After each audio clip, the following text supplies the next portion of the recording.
audience, dive into introductions a little bit. Ted Rogers is the Chief Marketing Officer at Digital River. Digital River handles all kinds of e-commerce enablement stuff around tax and payments and compliance. The way that he makes it easy for the non-technical folks or people who have never been broadsided by those kinds of issues in a foreign market or even domestically is everything that happens after you click the buy now button. They look after those kinds of matters. And thank goodness that they do, because we get folks coming in hot all the time with their hair on fire. They thought that what I was talking about was exceptionally nerdy. And I was like, guys, trust, you're going to need this. So yeah, that is that's what they do, and we'll get into the details of what they get up to soon. Shuchi Rana is with Headspin, also some technical stuff, which is great. Essentially, what they do, and I'll let Shuchi correct me and explain herself, is there's all kinds of infrastructure, all kinds of devices, all kinds of issues that you would need to be thinking about in a foreign landscape or in differing regions, and you want to ensure that your performance is as good as it can possibly be. And oddly, that you can't promise that everywhere.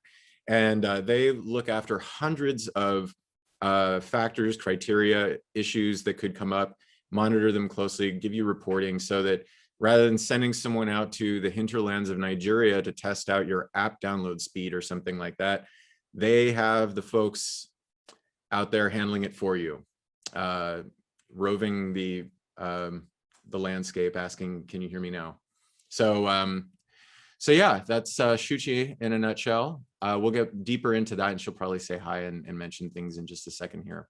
And then Josh is with BigCommerce. I've known Josh a long time. He's been a buddy of GetGlobal's since the beginning, when he discovered that we had a very similar name to his last gig, which was an excellent content production and membership group called Getting to Global.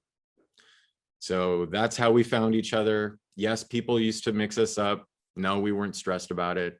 But this is a man who has spent considerable time geeking out about e-commerce. And he spent quite a bit of time with the commercial service in China and as a student at Tsinghua, the university there. So he knows a lot about all the intricacies of your options out there, things that you probably only really start to figure out as things you need to know when you've been bitten by them. So we'll get into some of that. And peculiarly, Ali is still having issues logging in. But so that we don't have to introduce her twice, Ali's with Honey. She was at PayPal. She's dealt with a lot of interesting emerging markets. She's wonderful, friendly, effervescent, and wise. And she's going to deliver the goods. So we'll be sorting her out in just a minute here. But I wanted to get into the meat of it all. By the way, guys, say hi. Hello. So we'll start with you, Ted. And by the way, Ted is one of our magnificent partners. We've been working with him since basically New Year's Day to put this together for all of you guys. His team is great. He knows a lot. They're just wonderful collaborators. If I send you an intro note, it's because I think that you guys should really talk. And I watch everybody who signs up pretty closely and get to know people. So Ted, may I ask, what are the key technological, operational, strategic factors that that you've witnessed as you've grown as Digital River, because you used to lead the global expansion and operations initiative for the company, but you also help a lot of other companies do the same through the use of your platform and making it easy for them. What are some things that folks don't know they don't know? Yeah, great question. And again, thanks for this opportunity. Looking forward to chatting with you all today. So as you mentioned at the beginning of this, Julian, is that, from a Digital River perspective, where we focus our energies now is on the back office, right? So we are responsible for payments, tax, fraud, and compliance, and take that off of the hands or the worry from a client. And the reason we do that is when clients think about trying to go and grow their global business, there's a lot that they don't know. And there's a lot of different places you can go for expertise. You can integrate, multiple different systems. I mean, there's tools out there, right? There's obviously like Avalara that you can integrate, or Thomson Reuters you can integrate to do your taxes. There's things that you have to consider about from a payment standpoint of local acquiring, and making sure you have the right local payment methods and payment types and how you handle currency, repatriation, easy for me to say, repatriation of funds, et cetera. That people really get hung up on. And and actually, if I use the words of one of our really strong clients, is what he likes is he can focus on what they do best, is building their product, marketing their product, and then they don't have to worry about everything else in the back office. They let a company like Digital River handle that for them. And the reason being is he said on the marketing side, or building the products and making sure that it's culturally appropriate for the audience, they can focus their energies in that regard. And that takes a lot of different forms from a localization standpoint, from the things that I think that Shuchi and Josh can talk about on that front end, from building the best shopping experience, making sure that you are covering it from a language perspective, imagery perspective, that the product can be sold there. But then there's all the different rules and regulations that go in the back end of can I actually sell that product? How do you think about compliance? So it's not always just technical in nature, right? And so we look at ourselves as like technology-enabled services, right? We use technology to automate the processes and make it better and optimize. But it's more than that, because you have to have expertise in market that people struggle with. And so you need to find the experts that can help you with that. You can certainly do that with a variety of different experts. So so I'm watching the participants, and of course I watched them very closely as they were registering. A lot of these folks are far along on their international expansion journey. Quite a few of them also are, maybe they're in Canada or they're in the UK, and they're starting to figure it out. Maybe they went to Australia or something. For those guys, what can you tell them is in store and that they should be thinking ahead about? I think we're always all concerned about what are the, there's always changing regulations. And that's one of the biggest challenges I think people face, right? Is staying on top of what's happening by country, and any sort of tax changes. I mean, we see ongoing, there continues to be more and more, like on the digital sales tax side, right? More countries that are implementing, e-invoicing requirements and things like that. They would have to implement that become a bit of a challenge. So those are some key considerations that I think people need to think about. And then even just what can be sold from where to where, right? While you may be able to sell, pretty easily from the US to the EU, when, or you got to take in consideration where your inventory is at and where you want to ship it to.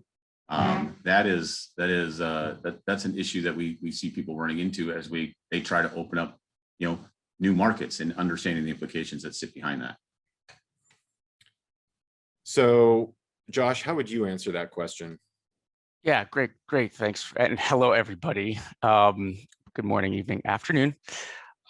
Yeah, I think building off of what Ted's talking about, I think it's fascinating to look at where our standpoint, which is omni-channel, sell on more places. When you're talking about the fallout of trade wars, you're talking about a pandemic, you're talking about all the issues and the dynamics, there's two things you need to do. One, find the services like Digital River, the plugins, the solutions to deal with the challenges and those challenging regions as they bubble up.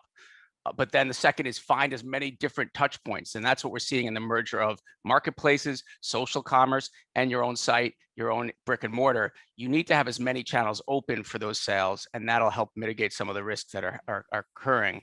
And so we do that obviously through a single dashboard channel manager, but there's lots of solutions. You just need to start building those solutions, because today, unlike even 3 years ago, you can actually syndicate your listings, have multiple points of sale, and then actually manage your revenue, manage your return on marketing investment, your inventory, all through a single dashboard. But you've got to have that right suite of tools. And there's really no one platform that can do that well, unless you have a platform that does best in breed and pulls in the partners like Digital River.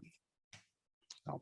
Excellent. Yeah, Josh, if I can just build on that for a second, Julian, one of the things that was interesting when I was running our in working with our fulfillment partners, I was, going around the globe and meeting with different clients and different partners on that respect on the fulfillment side is prior to the pandemic was a lot of what they were worried about was channel conflict, right? Of how do I have to worry about reserving inventory for my normal brick and mortar and my distribution partners that I have there. And then as, the pandemics hit, I mean, it's really, it broke down those silos more than anything because obviously they didn't exist anymore and everybody shifted online. And now it's really created a whole new world for people as they think about their e-commerce channel and the strategic nature of it, right? I mean, sure, Josh, you've seen that directly within your business line. I'll just say this and then I will stop. Don't dominate that. But I think we saw a lot of this issue where we would have these discussions with some major, let's say, department stores, some major athletic shoe brands where they said, you're not going into China through a direct cross border because we already have distribution. When that dries up, all of a sudden those conversations started opening up and say, I don't care how we do it. We got to go direct to consumer. We got to do cross border. Tell us how to do it. And that's a fascinating and also challenging world we live in where if you're a brick and mortar distributor or wholesale distributor now. So Allie, hi, how are you doing? Hi, I'm good. I'm so sorry for the technical issues, guys, but I made it here. Okay, it happens. It happens, and we got you here now. And I told them a little bit about you. So, so we were just talking about e-commerce, and I introduced Shuchi. I'm curious. You were at PayPal for few years, right? Yeah. And you were growing the business in some fascinating emerging markets. You're a Latin America focused person by background, and now that you're doing it all again with Honey and leading go-to-market efforts there, what are you thinking about the trajectory of Honey and the way that you're going to meet the operational or technical or cultural challenges, and how did you see that take place with PayPal? Yeah. You had to share with those two contexts.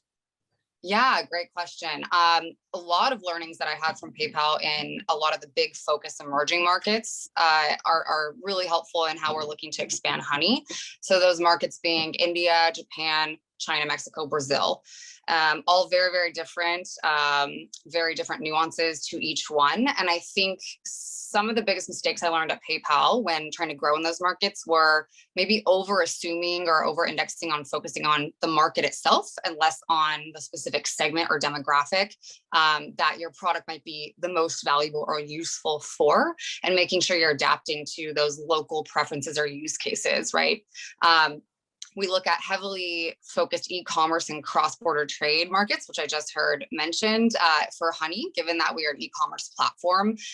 That's been a huge growth for us now with the pandemic as e-commerce is certainly booming. But what we see, some of the challenges we're having are around local preferences for payment methods and making sure we can get transactions actually processed in the country of focus. Brazil, for example, right? We really needed to kind of push out at PayPal and now at Honey a way to pay with boleto, which is one of the primary payment methods there, as well as installments, which is a huge focus of e-commerce.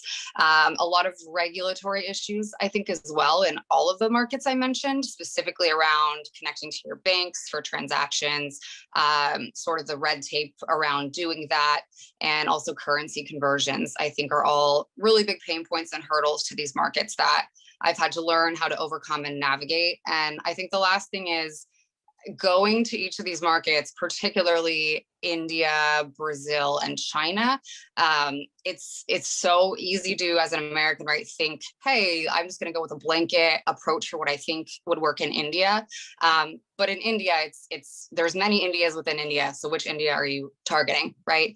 And really being able to make sure you're understanding that different, even within the country itself, a lot needs to be adapted of your product, your marketing, how you localize, who you partner with based on the different nuances throughout each region. They're so vastly different even within each one.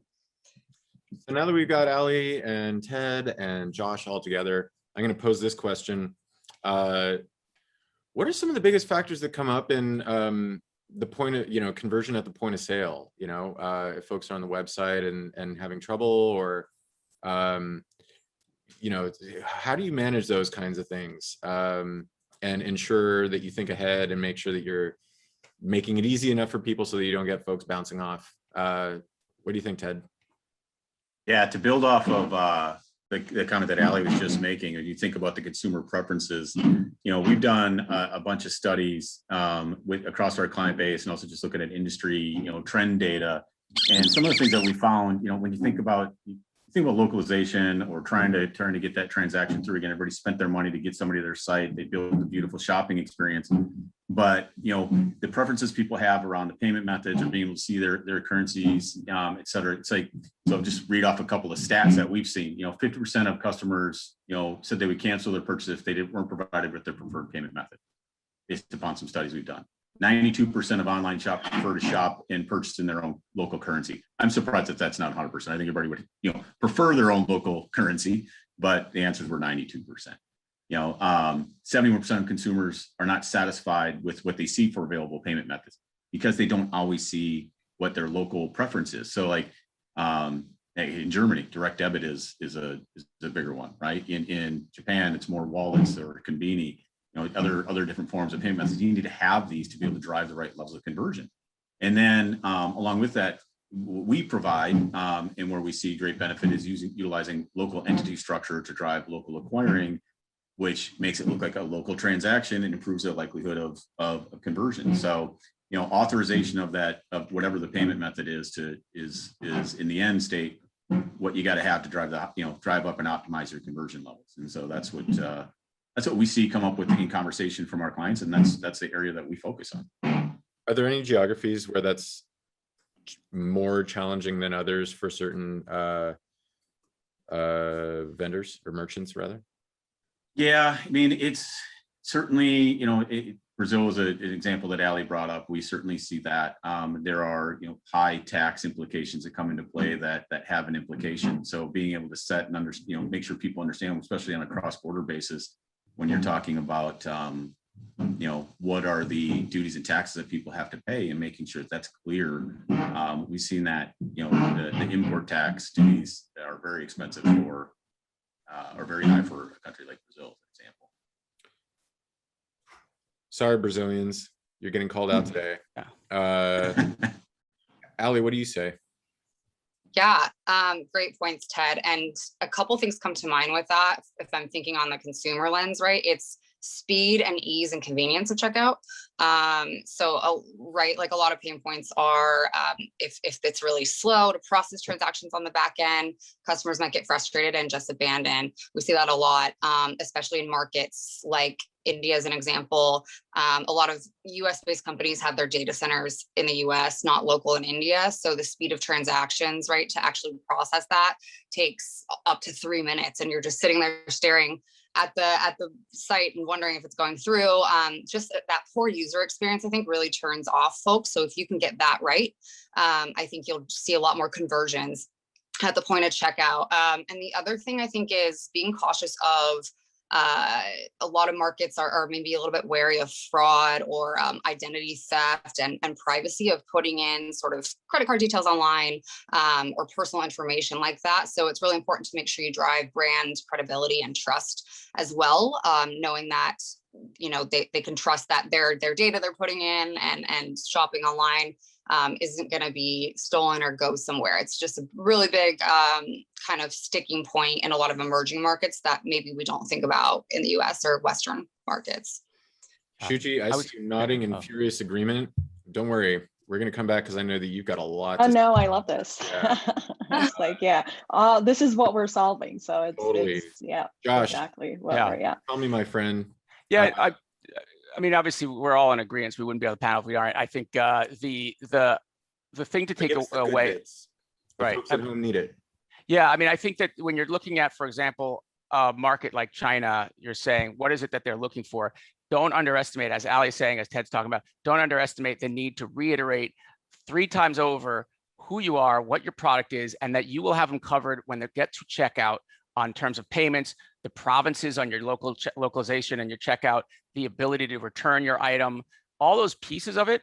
Do it 5 times more, but also be aware that they're not going to even know if you're a real brand in certain cases. In China, there's a lot of hyper kind of concern around that. So you need to really kind of hit that home. The other thing to think about is when you're analyzing your shipping rates and your ability to deliver to a market. I see this time and time again, where you have this ethnocentric kind of view of like, I'm going to do something similar around the world, and I'm going to evaluate that opportunity the same way. And you say, okay, well, the return on investment, if I've got to ship over to, let's say, China, it's just going to cost us too much. I'm not even going to deal with that market until I get my volumes high enough to get my shipping rates down. I would readjust that lens and say, this is not just a quotient of sales ROI, it's also a market entry play. Get familiar with your consumers. So if you have to offer free shipping and eat all your margin at first to get that engagement, it serves as further feedback and that feedback loop for your consumers, and it does increase your volumes anyway, which ultimately reduces your shipping rates. And the last thing I'll say is you're also seeing a huge disruption in terms of the shipping rates anyway, when you're talking about $1.50 for a pair of sneakers to be sent from the UK to China now. I mean, the amount of volume has reduced costs. So just be aware that those evaluations for those markets should be kind of recalibrated now. So as we're talking, you can put in the chat box, folks, comments, things you want me to weave into the discussion. We've got a roadmap for what we want to talk about, but I'm curious about getting feedback from all of you. So feel free to type away and vibe out with us. And to what you were just saying, Josh, we see the world as we are, not as it is, until we start to erase our own context and build a framework around the world in each given context of folks with a shared experience, which then becomes a society, which then becomes its institutions, which then becomes its nation state, which then becomes its international relationships. You can't ignore that stuff. And if you come at it, hey, I'm an American and worked here, and I've got 1.4 billion people waiting to welcome me with open arms, they are going to kick you out so fast. I've seen it many times. They don't care. They don't care if you come with Mickey Mouse. They just don't care. So you got to really resonate and get hip to how they do things out there, and that's critical. Culture is just so important, and in a lot of cases these are countries with weak regulatory regimes. Corruption might be high. Political favoritism may be a big factor, and even if that doesn't have anything to do with you or your widget that you're selling, it does have to do with the way that they are going to be addressing you and assessing you and trusting you and developing their relationship with you. So what Josh was just saying is 100% true. If you do it once here, twice here, 3 times here, you got to do it 5 times in some of these other places. Now, Shuchi, on the technological side of things, we were just talking about all the challenges that companies can face the point of sale, but you've got the whole kind of chain and what's going on all over the place. So yeah. And also give a little bit, I know that I introduced you, but if there's any additional context that helps people understand what Headspin is and how you help companies in far-flung places. Yeah, absolutely. I'd like to start with a little backstory from a context standpoint, where how the company came about. The founder was basically traveling with his daughter, and I think they were on a train somewhere, and she's trying to download a video, and it just kept spinning. And then she was like, "Dad, this makes my head spin." So him being a problem solver and engineer, he tried to basically come up with a solution for that. And that's how Headspin came about. We're about 5 years old. And some of the things, I think as people think about product, and I think all of us have, my fellow speakers have touched upon it, there are so many variables. And the entire, I feel, consumption and delivery ecosystem is very complex, with like operating systems, with carriers, with so many locations that you possibly want to launch your product in, with CDNs, with device types. I mean, iOS, there's limited, but Android, I was looking, there's like almost 24,000 different versions of Androids across the world. So how do you make sure that your product experience is consistent across all these variables? So that's what we do at Headspin. What are some examples though of the kinds of things like download speeds, loading speeds, Yeah. et cetera, et cetera? Like what? So there, yeah, what's a handful of absolutely. other things that would give a sense of like how broad ranging your reporting can be? Yeah, so there is performance monitoring and functional monitoring of apps. There is things like slow downloads, slow servers, TLS, slow TLS, low page content, duplicate messages, and so many different things that possibly can be measured. There's about, I think we measure about 100 different metrics across different devices, different networks. So every country, every location, there's like local networks to that place. So how do you make sure, sitting here in California, that my product experience is what I want it to be in, let's say, Latin America or Africa or Asia, anywhere else in the world? So how we're able to do it is through a global device infrastructure. So there's several different components to it. There is a global device infrastructure with thousands of devices and browsers that you can, sitting anywhere in the world, get access to through a remote UI.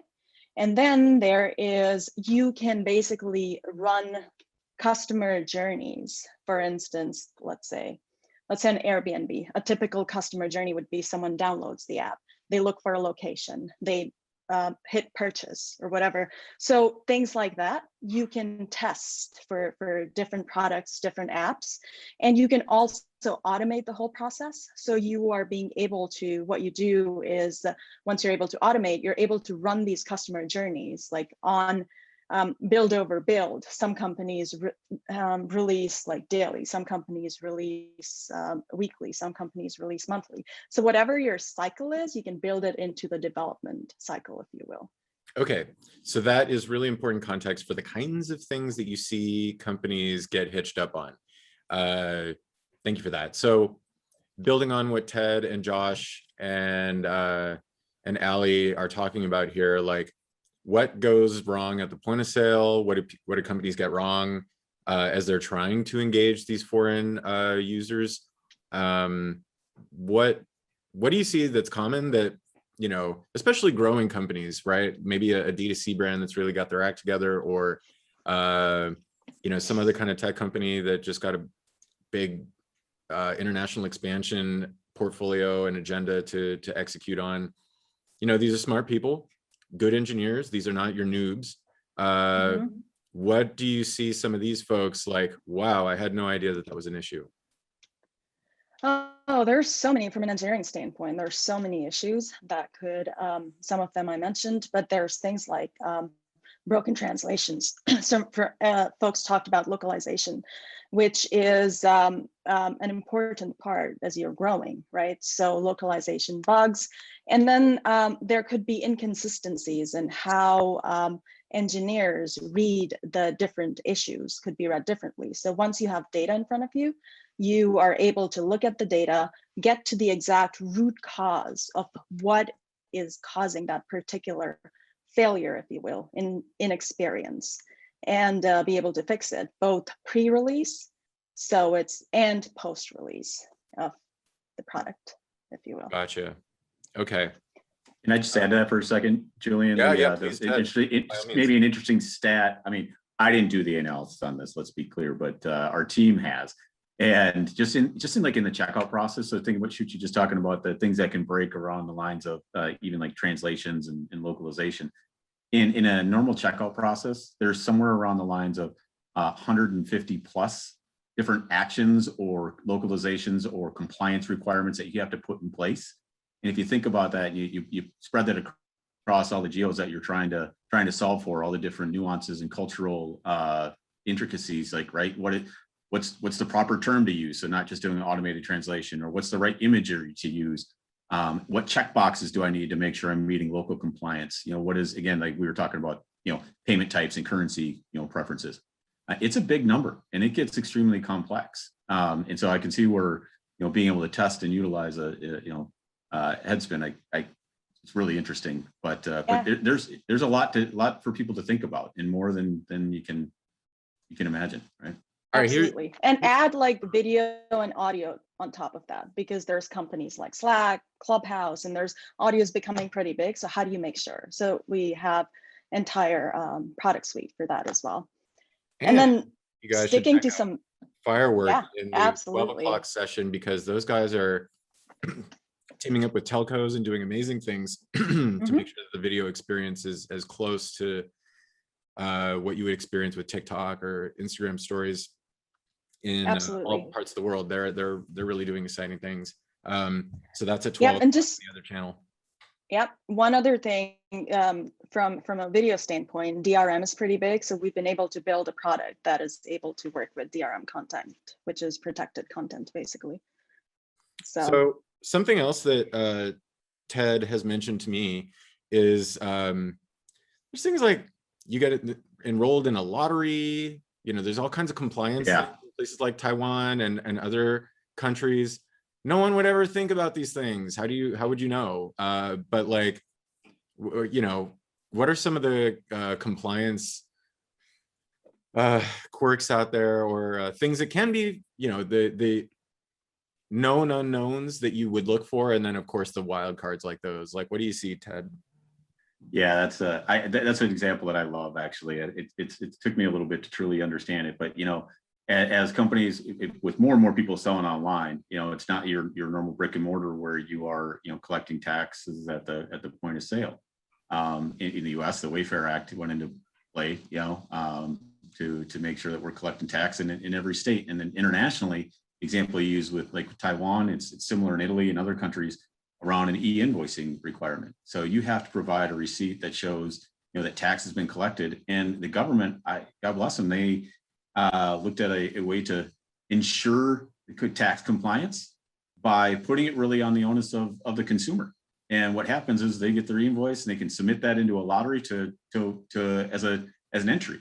And so forcing that compliance technically has to be done to be able to provide the end consumer or the end buyer, shopper with this invoice that they can then submit back to the government, which puts them in the pool. I don't know what it is, but let's say it's $100,000, but regardless, if it was $10, you know, right? Rather than trying to over-engineer a solution that everybody can tie into to, you know, track and audit, they put part of the onus on compliance to be forced by the consumer. Mm-hmm. So if you don't give them that invoice, they're going to ask for it because they want their chance to be entered, right? There's things like that, and there's always trading pattern things that come up, especially when you know the digital space, you know, software. It's not as restricting, but you know, there's great resources that DHL, FedEx, et cetera, those guys have that can help you understand. I've got a product, I'm going to ship it from the U.S. and I want to ship it to China, or I want to ship it to wherever. That you know, there's a lot of restrictions out there that, you know, where it's manufactured, what the point of origin is. And whether or not it can be shipped into a specific country. You need to understand that. That's, you know, step one is understanding which markets make sense. And then step two is, can I actually sell my product there? And I'm surprised every day when we have prospects or clients that we're working with that, you know, haven't yet understood some of that nuance. And that's, you know, it's obviously we try to help them, you know, figure that out for their own specific products. But in the end, the classifications are what needs to be, you know, figured out as to what can be shipped where. So. Yeah, you know, we talked to lots of companies about what they're experiencing, small ones, medium, big. It's amazing how folks kind of just assume that the rest of the world is like the United States, but just a little bit different, you know? Yeah, it's like that car ride in Pulp Fiction with John Travolta, you know, it's just the little differences in Europe. Well, if you're having a hamburger, maybe, but yeah, I think this audience can appreciate that. You were saying something, Ted? What was that? Yeah, as I say, even on the delivery expectations, right? So we go back and forth with some clients about, well, if they're going to ship into a country, it may get stopped at customs. And we might think, yeah, from a US standpoint, I say, well, that's a terrible experience. Or they get to the, you know, the product's delivered and they need to collect duties and taxes at that point if you haven't done landed costs and collected it up front. You know, I would look at this and say, well, that's a terrible experience, but that might be perfectly fine in another country or another region. So you got to understand what are the cultural norms in those regions. Well, I think everybody would love to not have to ever deal with, you know, customs or, you know, to go get their product, but that might be okay. You know, maybe not ideal, but it might be okay, especially as like Josh was talking about, and just start, get into the country, do what you can. And you can optimize further as you move forward, whether it be from a cost perspective or from just an experience perspective. Now, I'm glad you referenced culture because that's something that Ali has some interesting views about. And I also noticed, Ali, that when I was mentioning, shared experience becomes the nation state, which dictates how they behave in the world, but that also dictates the different behaviors that they have from us in how they buy things, how they tell their friends about stuff, what they trust, what they don't. A lot of this is especially important in emerging markets where certain behaviors are new, but it's based on old patterns, things that grandmother told them about who to trust. First of all, what did you see in sticky markets while at PayPal? Let's start there. Yeah, great question. I love this topic. This isn't a emerging or developing market per se, but I think Japan comes to mind. It's so obviously culturally different, right, than Western cultures. I think a lot of American companies, PayPal included, kind of thinks, oh, hey, it's a huge opportunity. There's a big e-commerce sector, lots of room for us to go in and grow and sort of jump in as this disruptor, like innovative business, without fully appreciating, I think, a lot of the really deeply embedded cultural norms that might affect how they use your product. So an example would be Japanese society or consumers have a really, really, really big stigma against debt and credit card usage. They're a 90% cash driven society still. And it's not even that it's because they're not innovative and don't want to adopt it. It's simply because they have this huge mistrust of and stigma around putting money on debt, paying interest, and also just mistrusting putting any of that information online, similar to like the fraud issues in Brazil. So it's very hard to get them to switch over their standard behaviors of paying in cash everywhere that's so embedded in their daily life, to get them to switch over to a digital payments type of platform. Another thing I think that's relevant for any company going into Japan is the sheer caliber and high quality of products and customer service there. It was really quite humbling for me. I think anything we think that's super sexy, cutting edge here in the US, Japan probably did it 20 years ago, and they're on like version 100 of it, and they do it 100 times better than the rest of the world. So when you go there, even if you think your company is top-notch customer service, it's probably not a high enough bar for Japanese consumers. So having that sort of humble approach going in and understanding that you're going to have to adapt to some of those cultural preferences and expectations, really, I think is vastly important, especially in the non-Western markets that are so different from us. And in that regard, you're not going to know every challenge going into a market, right? I mean, you partner local, you do as much as you can to get around that, but I think having the most adaptable, flexible playbook that you can, and to be able to like quickly learn and optimize and scale differently as you enter is helpful as you kind of learn some of those cultural preferences. Yeah, and all right, so we've got an international audience. We've got folks, I think, from most continents. But we're American, right? The majority of our audience is still, American companies that are trying to make it in the world, and we are separated by two large oceans, and we have two neighbors that most folks don't come in contact with very often, except on vacations, or hockey matches, or maple tastings. So, how can we, coming from this kind of an experience, go in with the open mind to be able to reliably tease these things out in time to catch them before they become huge problems? What do you think about that, Ali? Me first. I think it's starting small and testing where you can before you put a huge investment in the market. So Honey, right now, for example, we are high growth, of course, but very new into a lot of the international markets, Canada and Mexico included. And I think that something we're doing is taking an approach to getting the lowest hanging fruit we can for the lowest investment possible at first. In this case, it's turning on our product, like green lighting our product in as many markets as possible. No sales investment, no marketing investment, no dollars behind anything right now, except for literally turning on our tech stack in those markets, not even translating and localizing right now, then seeing what we learn about some of the organic traction that's coming and how customers are using it. And then from there, put investment where it makes most sense and where we see the most opportunity. And then that's when you can really focus time and effort on scaling the right way based on cultural norms. So I think just having that approach, like test, start small, don't plan to do a huge big bang if it's a very new market for you. And also learn from other companies' failures. There's plenty of great resources out there of case studies of businesses that did things wrong in the given market. I think that's a helpful concept too. And then partnering local. That's obvious, but it's can't be said enough. That's really just the best way to make sure you're respecting all sort of cultural and societal preferences and norms. Allie, that was a really interesting opening strategy that you just mentioned. I think this is why they pay you the big bucks. Yeah, and we keep inviting you back. Now, Josh, coming to you with the same kinds of questions around China. Spent a lot of time there. Most folks regard it as a very unique market from everything else. They got their own ways of doing things, their own pretty much everything. So, you know, how do you take these issues of culture and technology and compliance and weave them all together into, like, how do you not screw up in China? That's a great question I'm working on internally with my team. How do we not screw up in China? I think it's how do you screw up as little as possible in China? You know, I think the biggest thing, the biggest thing and two contrasting views is it's not your golden goose. It's a huge market, but if you don't do it right, you'll lose all your money. The other side is it is not impossible, but test incrementally, as Ali said, and don't base your analysis on off the cuff kind of input. For example, a lot of companies say, well, we don't have a payment solution for China. We can't do China. Okay.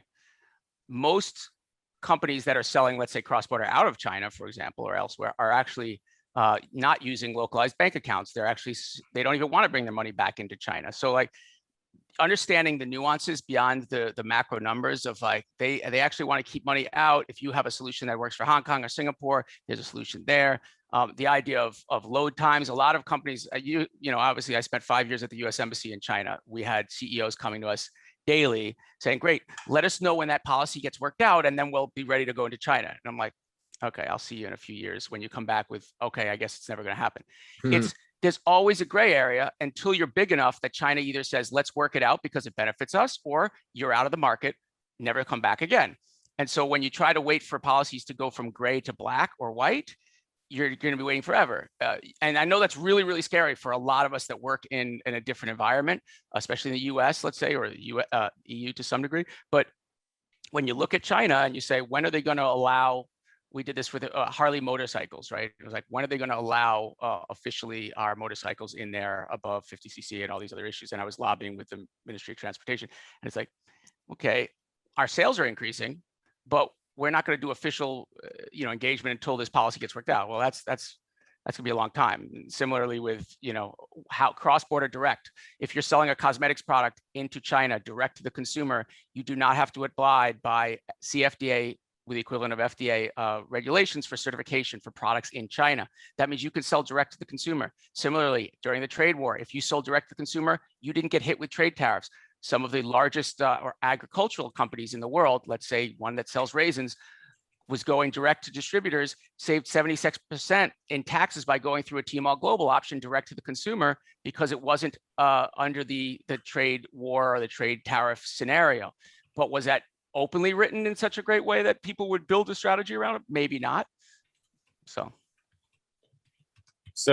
I'm just writing a message to the attendees, our audience. Folks, feel free to, you know, keep a running dialogue here. You know, if there are things you really want to ask people, that's totally game. We've got these really smart people with really interesting backgrounds doing interesting things. So like I said, I am anti Q&A, but I do like suggestions. And you know, the wonderful thing about comedy and doing these things live as a host or moderator or speaker is that you get to see reactions and would love to see what you're all thinking about out there.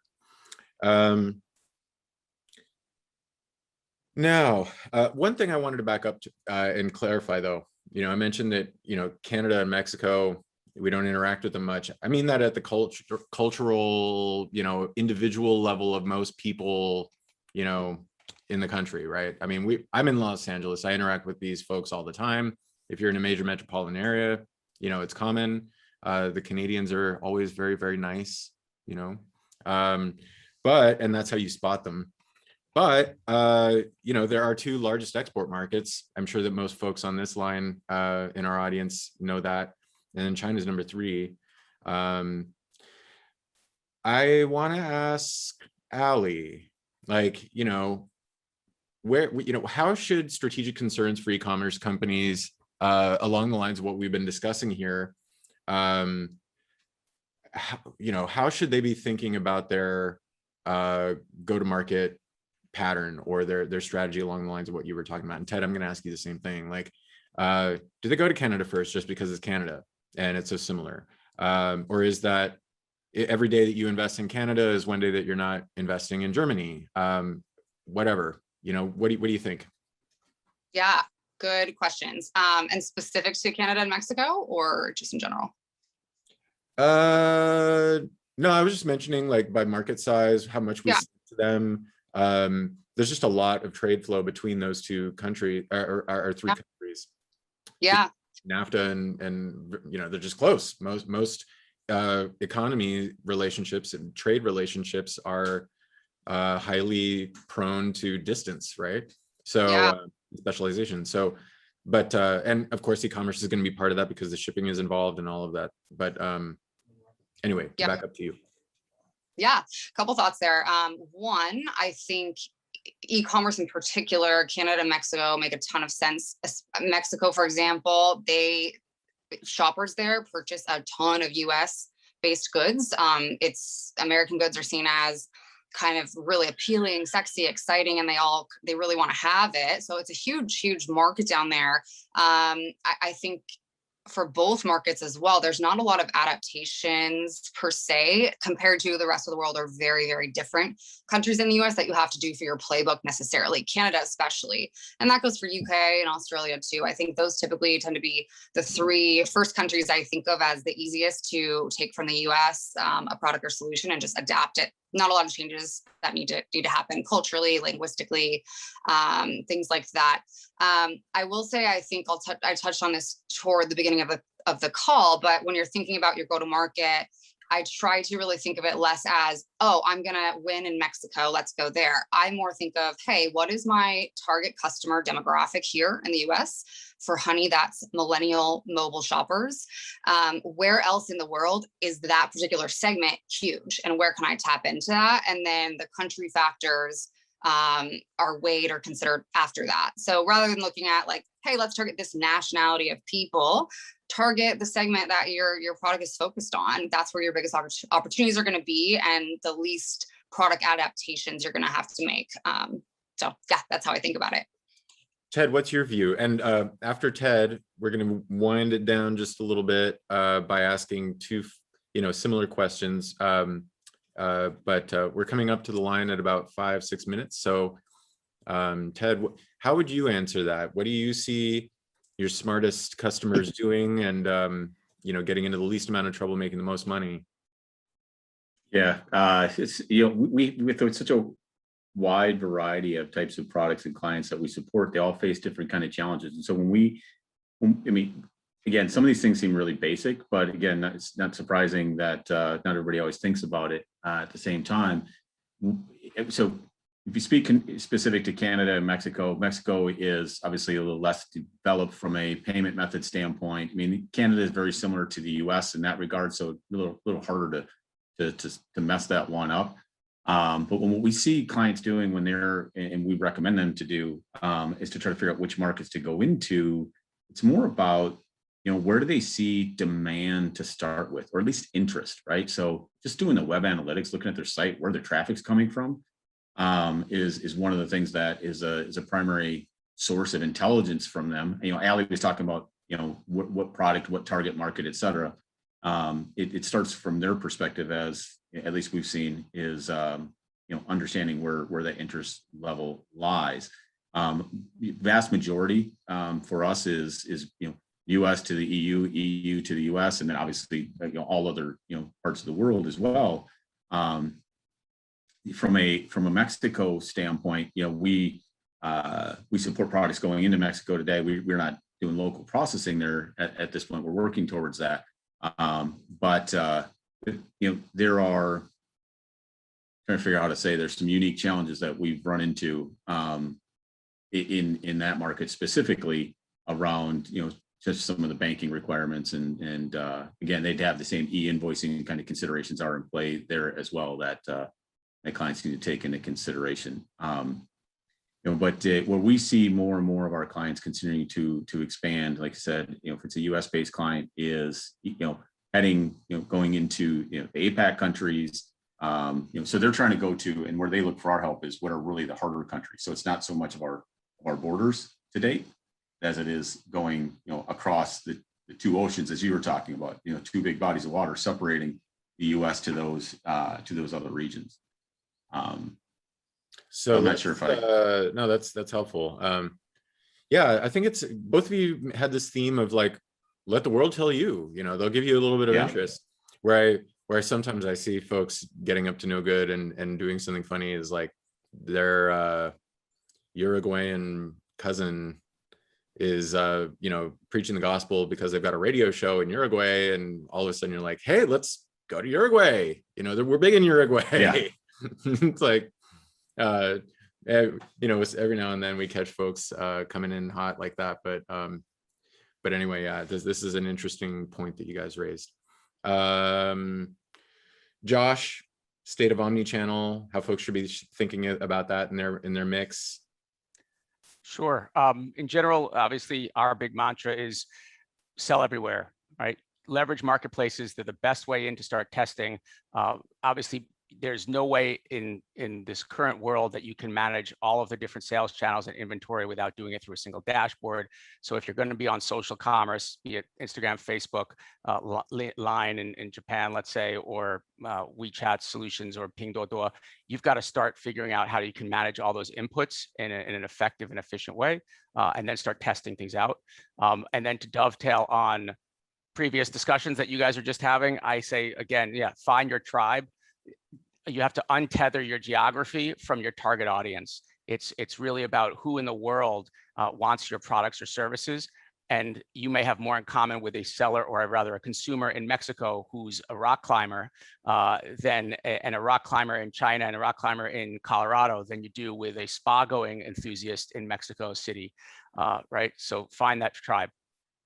I'm with the spa goer in Mexico City, my friend. Yes, I can tell, but you're beautifully coiffed and you're tan. I feel like you don't need any spa. I'm about to get my vaccine, and I've still got my lovely pandemic hair, which I think I'm gonna keep. I kind of dig it, but it's a good look. Yeah. Shuchi, I've got a question for you. So, you guys obviously get a lot of information back about trouble areas in the world and what's going on and so on and so on. Like, are there areas that you see that based on what you've noticed and kind of the discussion inside the building, that you said, man, if I could have 30 seconds to just tell my friend who is right about to go global, like everything I know, what would you say? I would say it's never too early to start testing your product. So, and have it be in your kind of development lifecycle. Mm-hmm. And as you're expanding to different geographies, you can even start testing before you expand to that particular geography. And there's a lot of data that you can leverage to make business decisions. And there's money, I guess, on the table. Like there's, for instance, if a broker can lose anywhere from $4 million if there's a 5 millisecond delay in the electronic trading platform. So there's a lot of, just look at the data, find ways to gather that data to make intelligent business decisions. And that will lead to, I guess, profits at the end of the day. So smart business decisions, definitely bring in more money. Any geographies or technical matters, like, so if you look at the grid, geography, technical? Yes. So for instance, a lot of our customers, like a few of them at least, are using us in 100 different locations globally. And these are locations that you possibly, for companies, will be very hard to get to, but we're able to set up an instance very fast for them. Let's say somewhere in the remote part of Nigeria or Laos, like different countries. So just to be able to gather that information and leverage any platform that you possibly can to do that. Wonderful. I really want to thank Digital River for partnering with us on this. Like I mentioned, you know, they've been part of the ideation and development of Grow to Market since the beginning of the year, and they are just wonderful people. So if you wanted an intro to chat with them, I'm happy to do it. They're down to talk, down to help. So thank you, Digital River. Thank you, Ted, for Thank you. And I'm so glad you came to my 2019 event. That was great. That was the last one that we did in Long Beach at a convention center. And Ali too, and Josh, Shuchi, but Ramsey was there. Now, so we've got our next session coming in. Guys, thank you so much. This was absolutely wonderful. And we'll do it again soon, I'm sure. Thanks, Right. Julian. Thank Thanks, you. everybody Take else. care. Thank you. Bye-bye. Okay.